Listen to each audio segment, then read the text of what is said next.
Bonsoir à tous. À la une de ce journal, la conférence épiscopale nationale maintient la pression sur le gouvernement en vue de le pousser sur la voie du dialogue pour calmer les tensions dans les régions anglophones. L'aggravation de la crise sociopolitique et son climat d'insécurité sont les préoccupations majeures évoquées lors de la 43e assemblée plénière des évêques du Cameroun. C'est un bras de fer engagé depuis 10 ans entre le gouvernement et des conducteurs de mototaxis dans la ville de Douala. Ces rois du désordre urbain n'ont presque jamais respecté la réglementation en vigueur et vous verrez dans ce journal comment plusieurs fois l'administration a sorti les muscles avant de se raviser dans un contexte social où les mauvaises habitudes ont la peau dure et la machine de lutte contre le désordre urbain s'est plusieurs fois emballée entre tracasseries administratives et conflits de compétences. Le Cameroun est en passe de battre le triste record du nombre d'athlètes en fuite lors des Jeux du Commonwealth. 5 boxeurs, 3 haltérophiles qui ont déserté le village olympique en Australie. Qui sont-ils?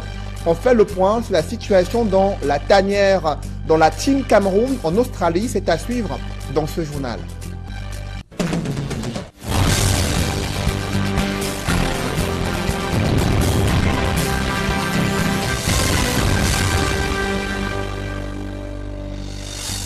Merci de suivre cette édition complète de l'information sur Equinox Télévision. L'escalade de la crise anglophone et son climat d'insécurité préoccupe au plus haut point les évêques du Cameroun à l'occasion de la 43e assemblée plénière qui se tient à Yaoundé. Ils ont à nouveau prêché l'évangile d'un dialogue franc et sincère pour traiter des causes profondes de cette crise et surtout apaiser les tensions sur le théâtre de la crise anglophone.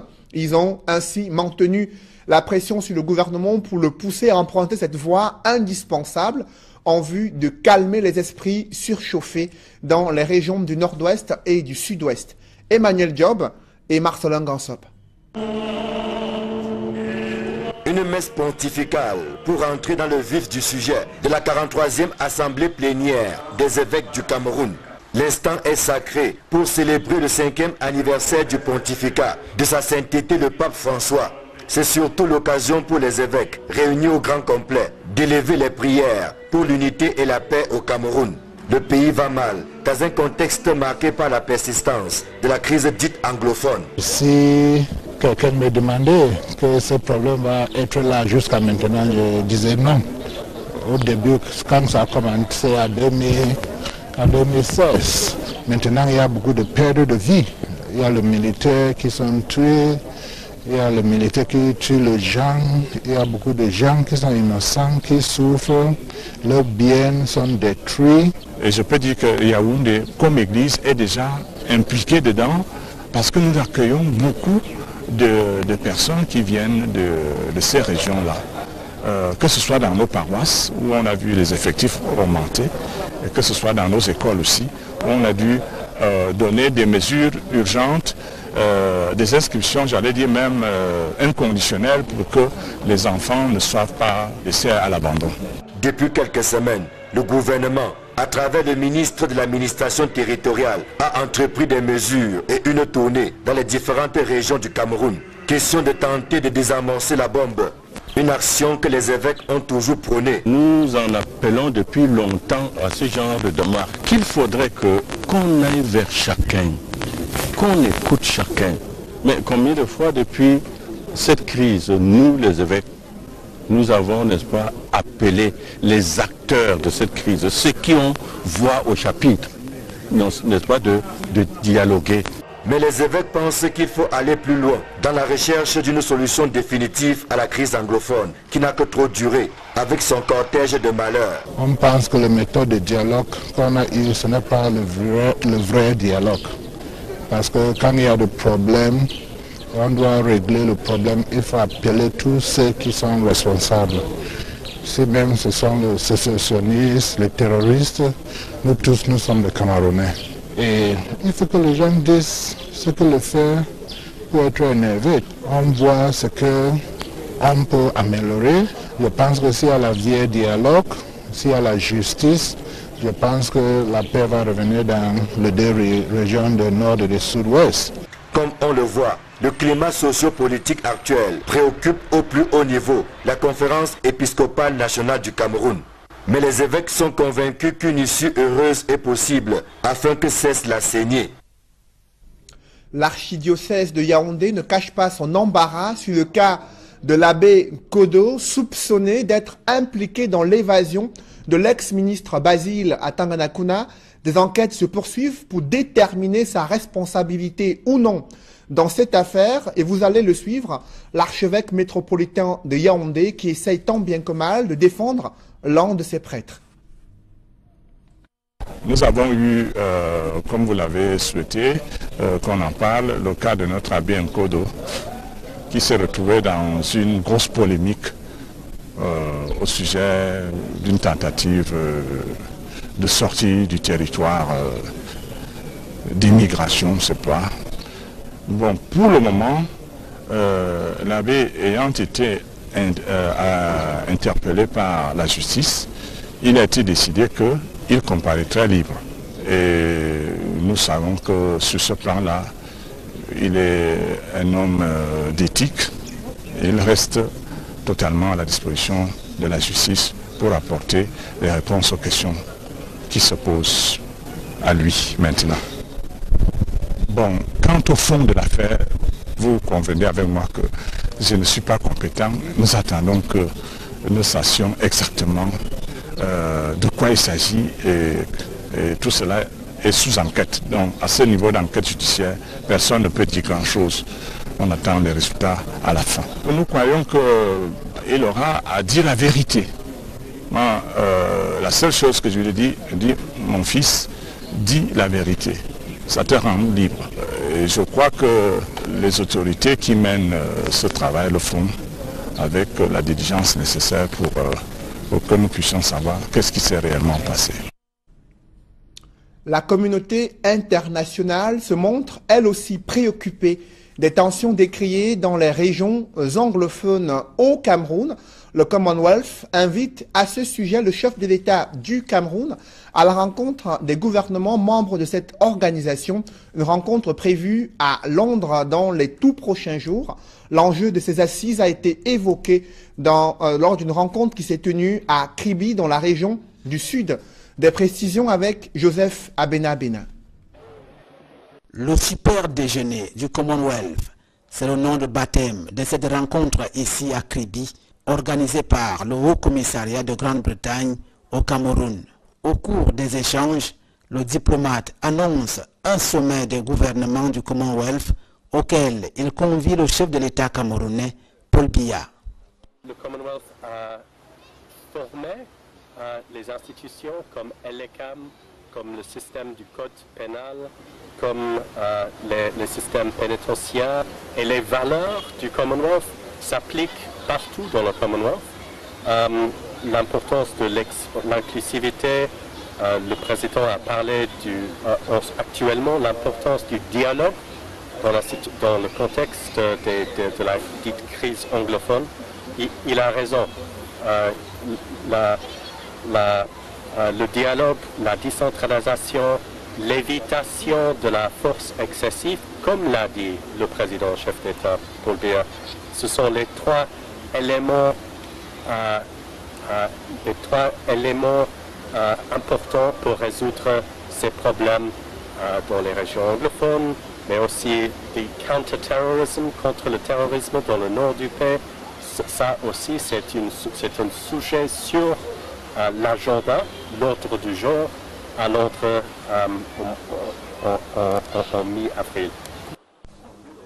Entre deux, plusieurs personnalités de la cité balnéaire de Kribi ont répondu présents à cette rencontre, agrémentée par des activités culturelles sur le vivre ensemble harmonieux. Extrait. Imaginez-vous John Fundi, chairman du SDF, nommé sénateur par le chef de l'État.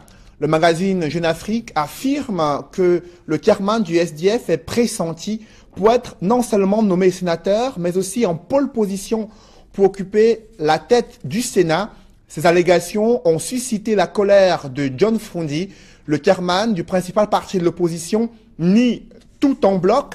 Il rejette ces allégations et affirme qu'il n'y a jamais eu de négociations politiques ayant abouti à une telle possibilité de nomination à la Chambre haute du Parlement. Le chairman du SDF qui déplore une campagne de sabotage contre son intégrité morale et politique. Plus de détails avec Eric Watat et Sylvestre Hippolyte Zangaou. Cameroun, John Frondi bientôt au Sénat. Cette interrogation figure dans la publication du journal Jeune Afrique du mardi 10 avril 2018. L'article verse par la suite dans une série d'affirmations.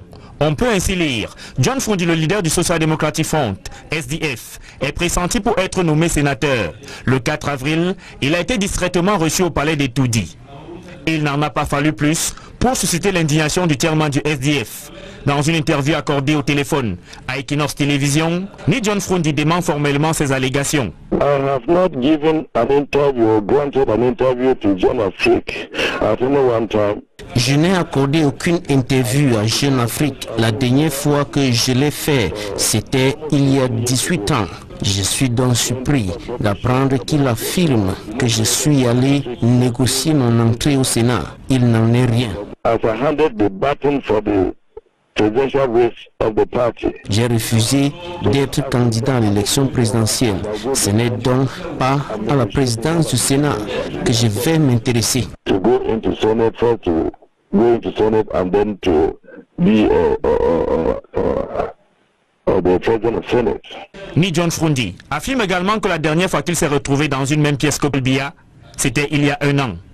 The last time I met with the president was when the Cameroonians bought the cup that they won from Gabon, and I met with him in the hall. La dernière fois que j'ai vu le président de la République, c'était en février 2017, lors de la cérémonie de réception de l'équipe nationale qui venait de remporter la CAN. Et ce jour, nous n'avons eu aucun entretien privé, dont Jeune Afrique a manqué de professionnalisme. To maintain their credibility, they could call me to find out whether I ever went to the presidency for anything. Au-delà de ce qu'affirme Jeune Afrique, ni John Frondi serait-il intéressé par la présidence du Sénat? Le chairman du Social Democratic Front affirme que si Paul Biya l'appelle à ce sujet, après avoir discuté avec lui, il en parlera avec la presse. Lors des dernières sénatoriales, le SDF a remporté 7 sièges dans la région du Nord-Ouest, un nombre qui pourrait augmenter si le président de la République décide parmi les 30 sénateurs qu'il va nommer de s'intéresser au SDF. Toujours dans ce chapitre politique, l'âme immortelle de l'UPC est aujourd'hui tourmentée dans des batailles de leadership. Son idéologie nationaliste s'assombrit dans des luttes d'intérêts égoïstes des différentes tendances UPCistes pour fédérer ces esprits dispersés. Des figures emblématiques de l'UPC ont été mises en exergue à l'occasion de la célébration de la création de cette formation politique il y a 70 ans.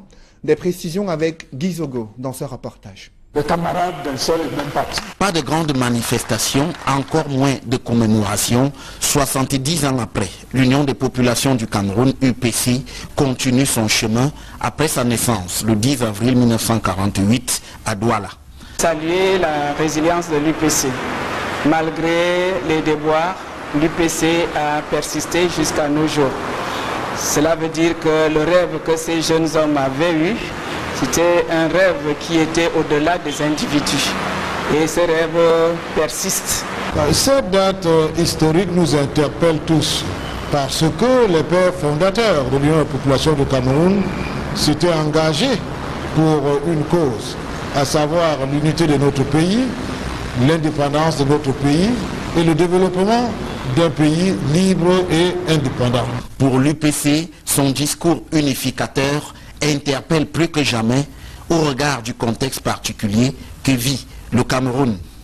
Aujourd'hui, nous célébrons nos 70 ans dans un contexte assez particulier parce que l'unité de notre pays est menacée. Les populations de certaines régions, partant de certains constats historiques, interpellent les garants de l'intégrité de notre territoire. L'UPC avait une certaine idée, une certaine vision du Cameroun. Malheureusement, aujourd'hui, on se retrouve dans un Cameroun qui est en pleine déchirure par les guerres au nord, la guerre de ce qu'on appelle le problème anglophone. Ce n'est pas pour rien que l'UPC avait d'abord sollicité qu'il y ait une réunification avant l'indépendance.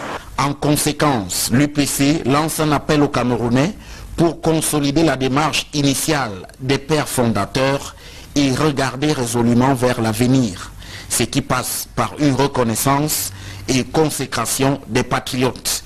Aujourd'hui, l'UPC, qui vit mal d'ailleurs cette déchirure, voudrait que l'on se tourne résolument vers l'avenir. Et se tourner vers l'avenir, ça veut dire que tous les patriotes doivent pouvoir revenir dans leur maison afin que l'on bâtisse un Cameroun qui connaisse un véritable développement. Un souhait qui sera traduit dans les faits dans les prochains jours par ce parti politique. Cette année, pour rendre immuable la célébration de ces 70 ans, nous allons ériger un monument à la mémoire de Sendé Afana. Nous allons ériger également un buste à la mémoire de Manga Mado et nous allons inaugurer cette année à Boumiébel la permanence de l'Union des populations du Cameroun. Ce 70e anniversaire de l'UPC intervient aussi au lendemain des sénatoriales, scrutin au cours duquel ce parti n'a remporté aucun siège des sénateurs. On y explique que la reconstruction en marche depuis le congrès d'octobre 2017 devrait lui redonner de nouvelles forces sur l'échiquier politique camerounais. D'aucuns les considèrent comme une bombe sociale à retardement, ces conducteurs de mototaxis qui font de la résistance aux injonctions de se conformer à la réglementation en vigueur. Je vous le disais en titre, ils ont engagé un bras de fer avec le gouvernement depuis 10 ans. L'administration a sorti plusieurs fois les muscles avant de se raviser dans un contexte social où les mauvaises habitudes ont la peau dure.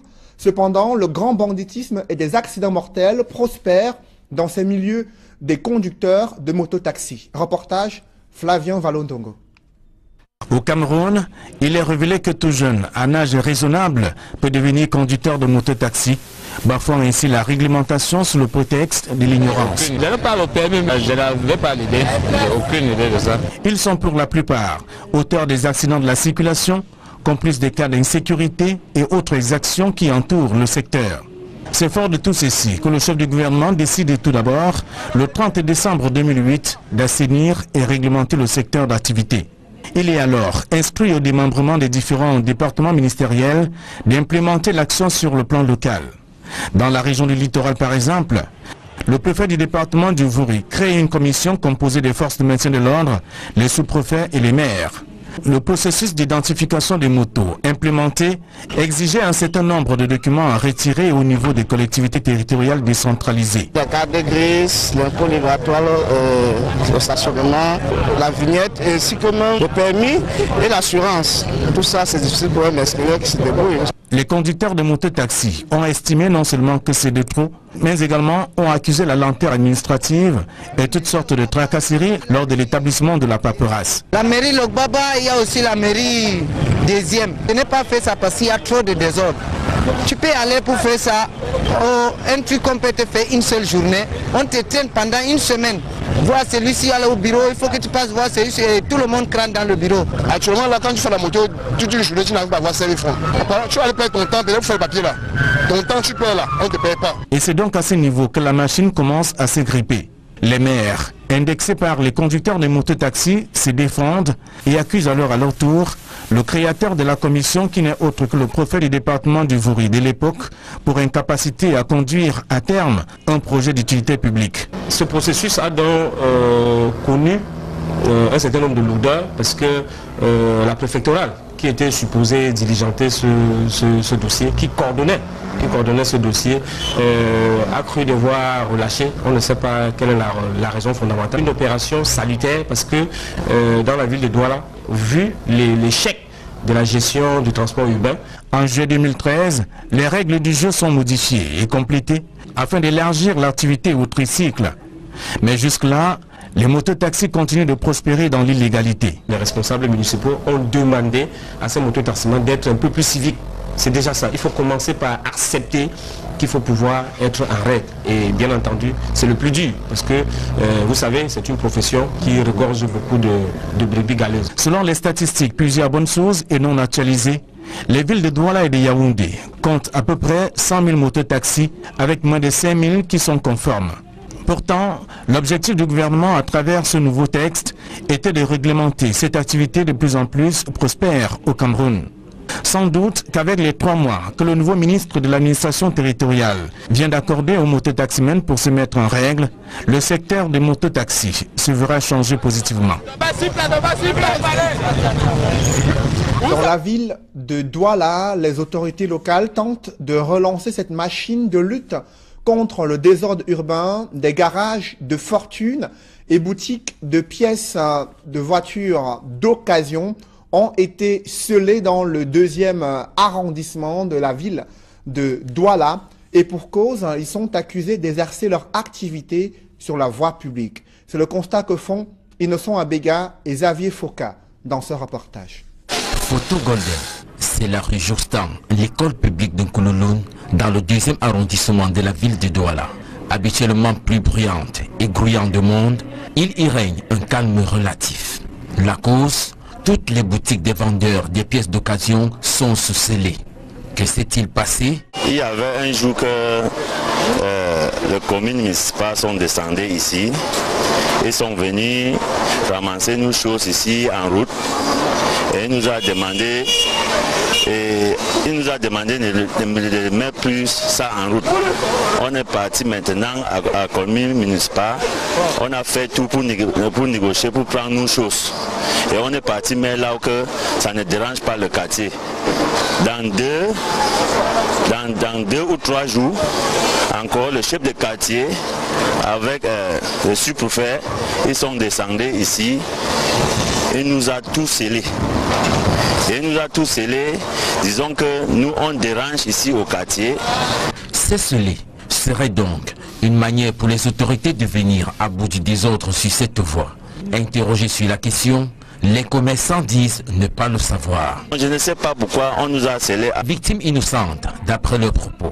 Mais tout à côté, l'un des leurs fait savoir que le problème c'est le désordre causé par eux-mêmes.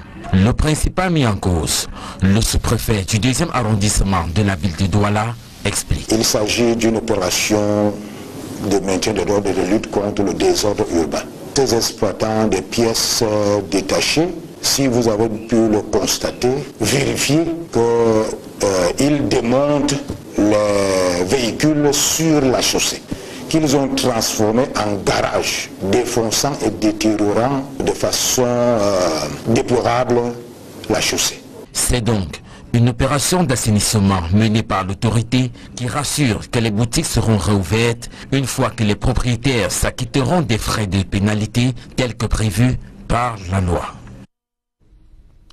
C'est une famille désormais heureuse. Leur bébé de 2 semaines enlevé à Bouddha a été retrouvé à Douala ainsi que la présumée voleuse.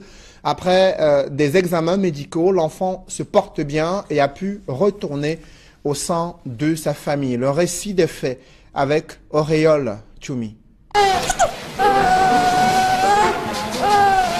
Volé à Bouddha, retrouvé à Douala.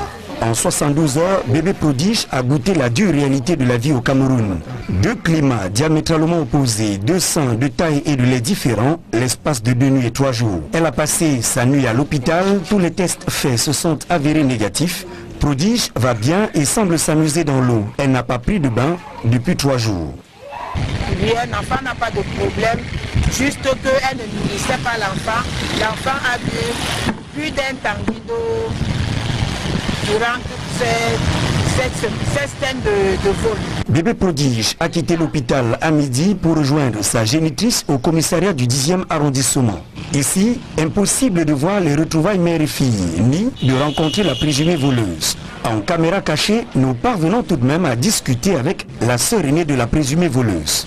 Ça vous dit que qu'est-ce qui s'est passé dans sa tête? D'abord, c'était aussi avec la moyenne, mais elle était donc ça s'est passé. Avec le gars qu'elle vivait avec elle, c'était difficile de dire le gars là. Il fallait qu'elle joue le gars qu'elle est assez. C'est ça qu'elle a pris le bébé de l'autre pour aller regarder et présenter à son mari que c'est son bébé. Au commissariat du 10e arrondissement, tout est mis en œuvre pour éloigner le reporter. Finalement, au bout de 3 heures de patience, la mère apparaît hors des locaux de police. Merci Seigneur, merci Seigneur. J'ai la paix au cœur. Dieu est gentil, Seigneur. J'ai la paix au cœur. Merci Seigneur. Direction Makepe Misoke, non loin du lieu où son bébé était détenu. À la maison familiale, c'est un ouf de soulagement. Mais bébé prodige n'est pas là. Certains membres de la famille nous ont sommé de partir. Unique condition pour célébrer à la maison le retour de l'enfant prodige. Tout le monde n'a pas le sourire ce soir au Cameroun. Et pour cause, le pays est en voie de battre un triste record des athlètes en fuite lors des Jeux du Commonwealth qui se déroulent en Australie. Ils sont 5 boxeurs et 3 haltérophiles qui ont déserté le village olympique pour une destination inconnue. On fait le point avec Gladys Sidi. Le Cameroun s'inscrit une nouvelle fois dans le registre des faits divers en compétition internationale. Des 24 athlètes qui ont quitté le Cameroun pour prendre part au 21e jeu du Commonwealth qui se déroule en Australie, 8 athlètes ont déjà pris la clé des champs. Un communiqué rendu public par le chef de mission de la délégation camerounaise renseigne que des 8 athlètes fugueurs, 5 sont boxeurs et 3 haltérophiles. Parmi eux, 2 athlètes qui ont fui sans même avoir commencé la compétition. Chez les boxeurs, Fodzola Simplice, Foku Arsène, Zie Choi Christian, Yombo Ulrich et Dian Christelle sont introuvables. Et en haltérophilie, Matam Olivier, Minkumba Petit David, Fouodi Archangeline ont décidé de ne pas revenir au Cameroun avec le reste de la délégation. Les officiels ont indiqué avoir entrepris des démarches auprès de la police australienne pour mettre la main sur les athlètes en fuite. Les fugues sont monnaie courante dans les délégations camerounaises pendant les compétitions majeures à l'international. Ils étaient 12 portés disparus lors des Jeux Olympiques à Londres en 2012. Bien des années avant, en 2000, aux Jeux Olympiques de Sydney, plusieurs athlètes camerounais avaient également fugué. 18 ans après, certains ont réussi à se faire une place de choix en Europe et reviennent de temps à autre au Cameroun pour organiser des compétitions locales. Rappelons qu'aucun athlète camerounais ayant réussi à fuir depuis des lustres lors d'une compétition internationale n'a jusqu'ici été rattrapé. Selon le chef de mission de la délégation camerounaise en Australie, certains officiels ainsi que 2 haltérophiles et l'équipe de basketball ont déjà quitté l'Australie. Débutés le 4 avril, les 21e Jeux du Commonwealth s'achèvent le 15 avril. 71 pays y prennent part dans 19 disciplines. Parlons à présent de football. Les Lions cadets U17 prêts à rugir demain en finale du tournoi de l'UNIFAC face aux Léopards de la RDC. Une ultime séance d'entraînement a été effectuée ce jour après la qualification arrachée hier face au Diable Rouge du Congo qui était champion en titre. Un but camerounais signé Wamba Djoufo Léonel. Les Camerounais qui comptent prendre leur revanche face aux Léopards de la RDC. Les Lions cadets U17 avaient été battus de justesse l'année dernière, 4-3. Ils comptent prendre leur revanche demain, jeudi, jour de finale du tournoi de l'UNIFAC au stade militaire, au stade Omnisport du côté de Yaoundé. Mesdames, messieurs, c'est la fin de ce journal. Merci de l'avoir suivi. Je vous souhaite une bonne soirée sur Equinox Télévision.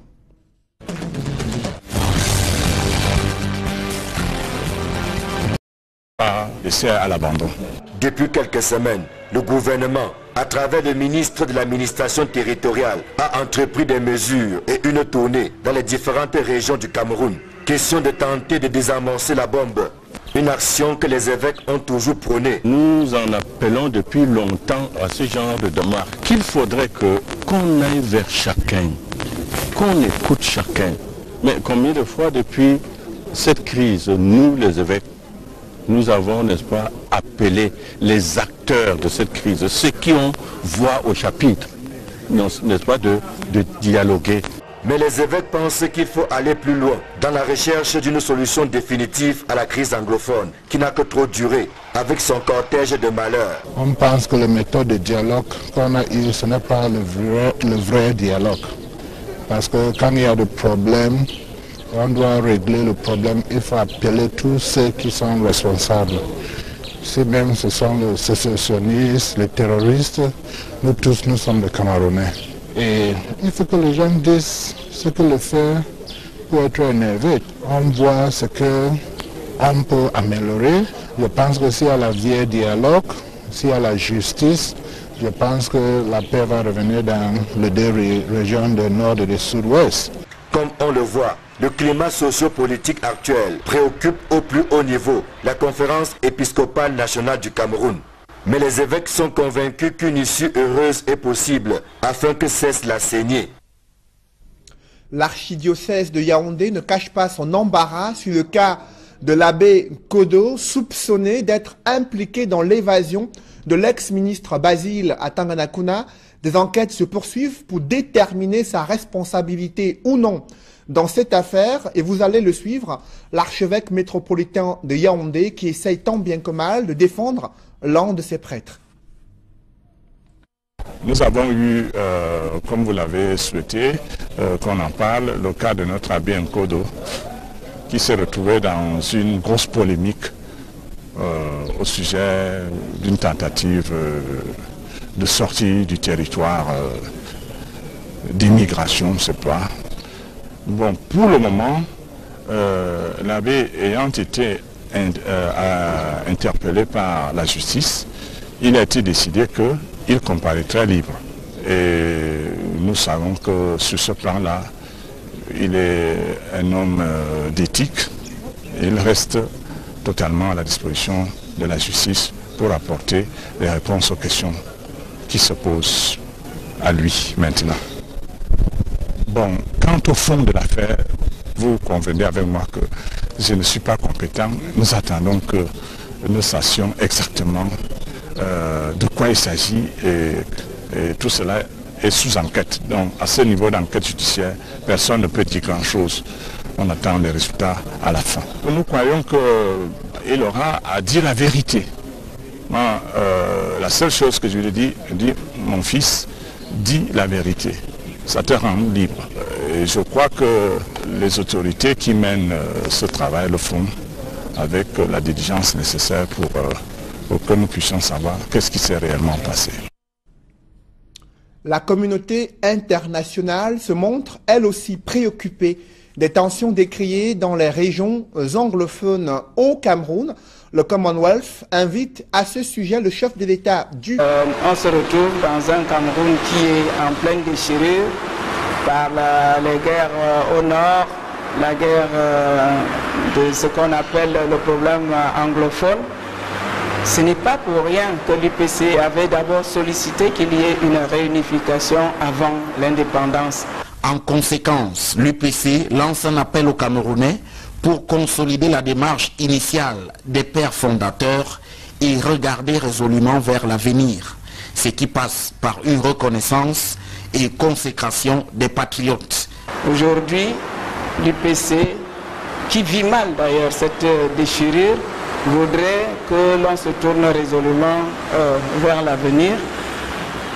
Et se tourner vers l'avenir, ça veut dire que tous les patriotes doivent pouvoir revenir dans leur maison afin que l'on bâtisse un Cameroun qui connaisse un véritable développement. Un souhait qui sera traduit dans les faits dans les prochains jours par ce parti politique. Cette année, pour rendre immuable la célébration de ces 70 ans, nous allons ériger un monument à la mémoire de Sendé Afana Nous allons ériger également un buste à la mémoire de Manga Mado et nous allons inaugurer cette année à Boumiébel la permanence de l'Union des populations du Cameroun.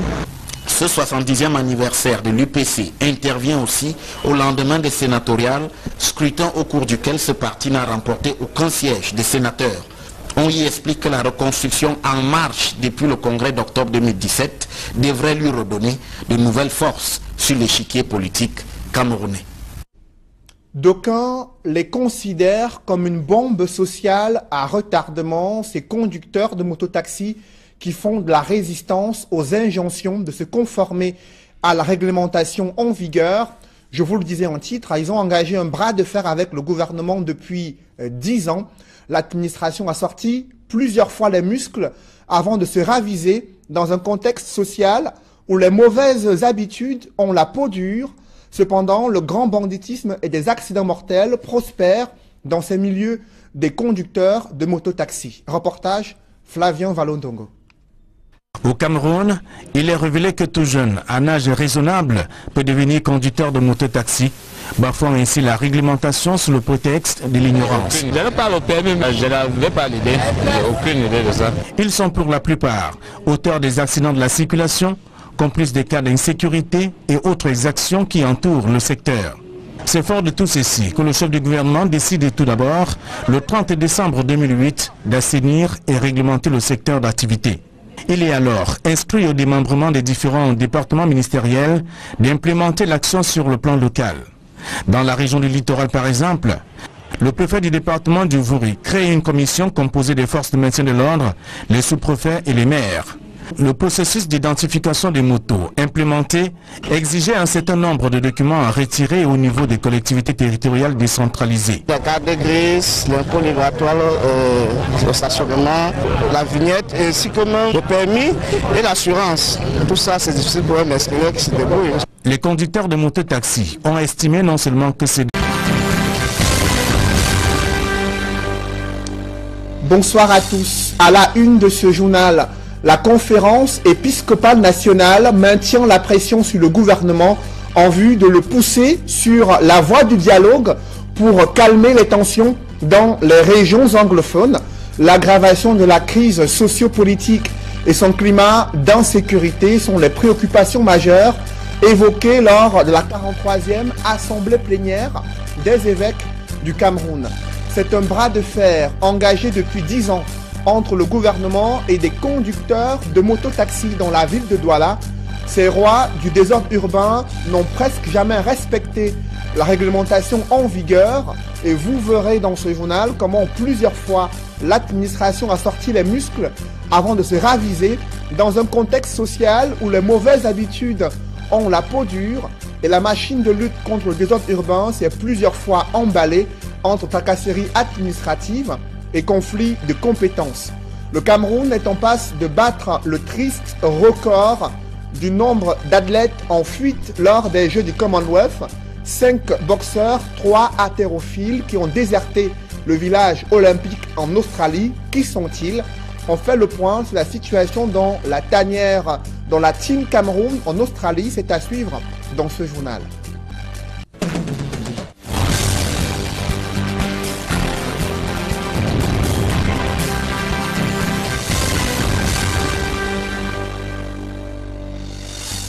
Merci de suivre cette édition complète de l'information sur Equinox Télévision.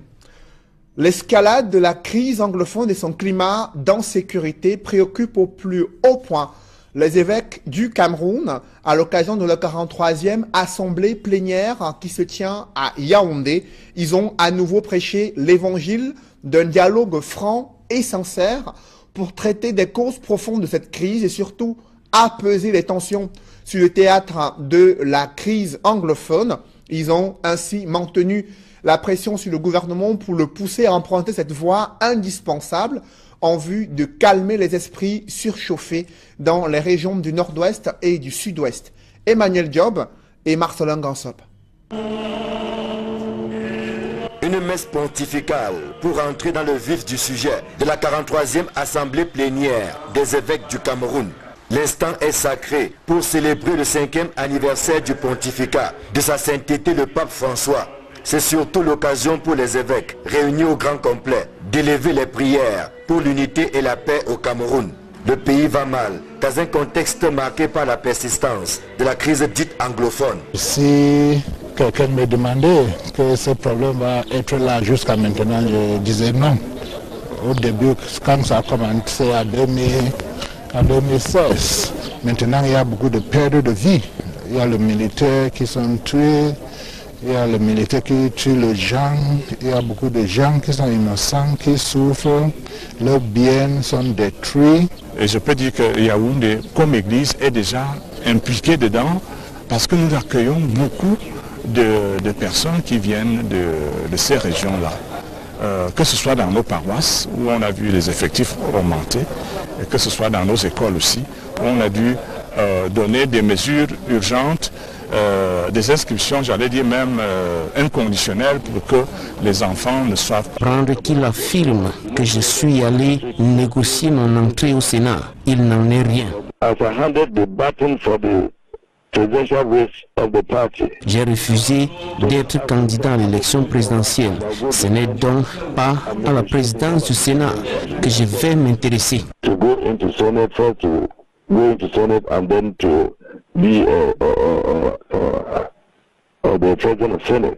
Ni John Frondi affirme également que la dernière fois qu'il s'est retrouvé dans une même pièce que Paul Biya, c'était il y a 1 an. The last time I met with the president was when the Cameroonians bought the cup that they won from Gabon. And I met with him in the hall. La dernière fois que j'ai vu le président de la République, c'était en février 2017, lors de la cérémonie de réception de l'équipe nationale qui venait de remporter la CAN. Et ce jour, nous n'avons eu aucun entretien privé, dont Jeune Afrique a manqué de professionnalisme. To maintain their credibility, they could call me to find out whether I ever went to the presidency for anything. Au-delà de ce qu'affirme Jeune Afrique, ni John Frondi serait-il intéressé par la présidence du Sénat? Le chairman du Social Democratic Front affirme que si Paul Biya l'appelle à ce sujet, après avoir discuté avec lui, il en parlera avec la presse. Lors des dernières sénatoriales, le SDF a remporté 7 sièges dans la région du Nord-Ouest, un nombre qui pourrait augmenter si le président de la République décide parmi les 30 sénateurs qu'il va nommer de s'intéresser au SDF.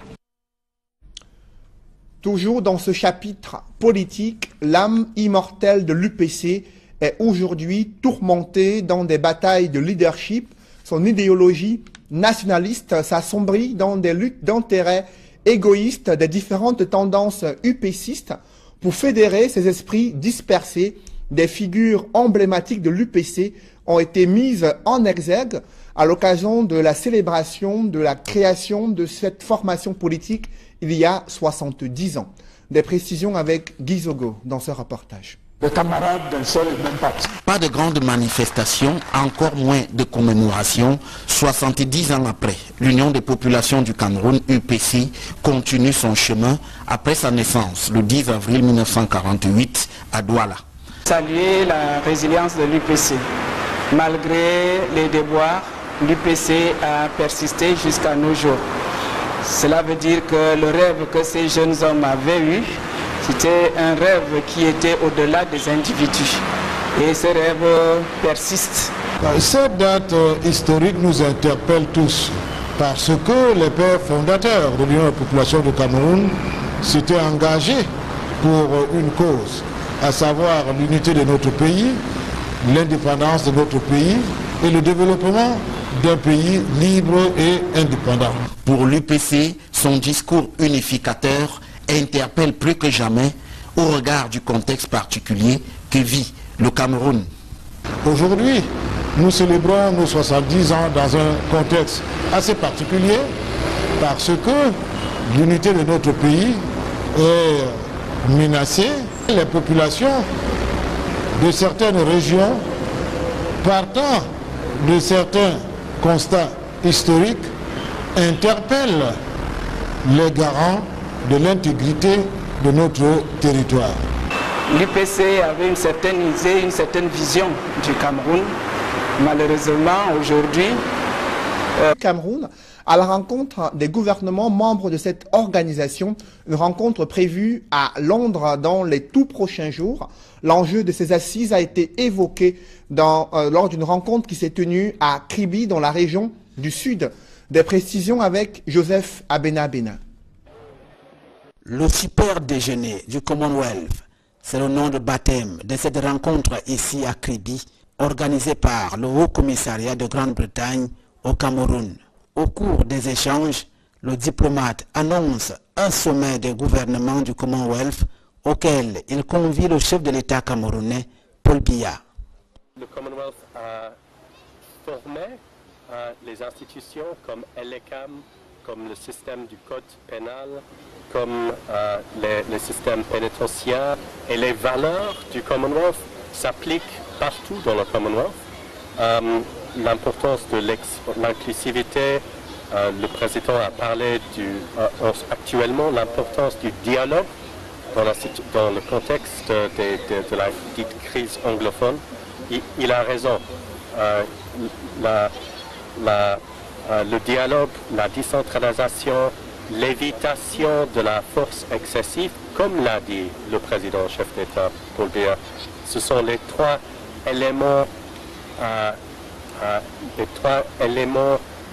importants pour résoudre ces problèmes dans les régions anglophones, mais aussi du counter-terrorisme, contre le terrorisme dans le nord du pays. Ça aussi, c'est un sujet sur l'agenda, l'ordre du jour, à l'ordre en mi-avril. Entre deux, plusieurs personnalités de la cité balnéaire de Kribi ont répondu présents à cette rencontre, agrémentée par des activités culturelles sur le vivre ensemble harmonieux. Extrait. Imaginez-vous John Frondi, chairman du SDF, nommé sénateur par le chef de l'État. Le magazine Jeune Afrique affirme que le chairman du SDF est pressenti pour être non seulement nommé sénateur, mais aussi en pole position pour occuper la tête du Sénat. Ces allégations ont suscité la colère de John Frondi, le chairman du principal parti de l'opposition, nie tout en bloc. Il rejette ces allégations et affirme qu'il n'y a jamais eu de négociation politique ayant abouti à une telle possibilité de nomination à la Chambre haute du Parlement. Le chairman du SDF qui déplore une campagne de sabotage contre son intégrité morale et politique. Plus de détails avec Eric Watat et Sylvestre Hippolyte Zangaou. Cameroun, John Frondi bientôt au Sénat. Cette interrogation figure dans la publication du journal Jeune Afrique du mardi 10 avril 2018. L'article verse par la suite dans une série d'affirmations. On peut ainsi lire: John Frondi, le leader du Social Democratic Front, SDF, est pressenti pour être nommé sénateur. Le 4 avril, il a été discrètement reçu au palais des Toudi. Il n'en a pas fallu plus pour susciter l'indignation du chairman du SDF. Dans une interview accordée au téléphone à Equinox Télévision, ni John Frondi dément formellement ces allégations. I have not given an interview or granted an interview to Jeune Afrique at any one time. Je n'ai accordé aucune interview à Jeune Afrique. La dernière fois que je l'ai fait, c'était il y a 18 ans. Je suis donc surpris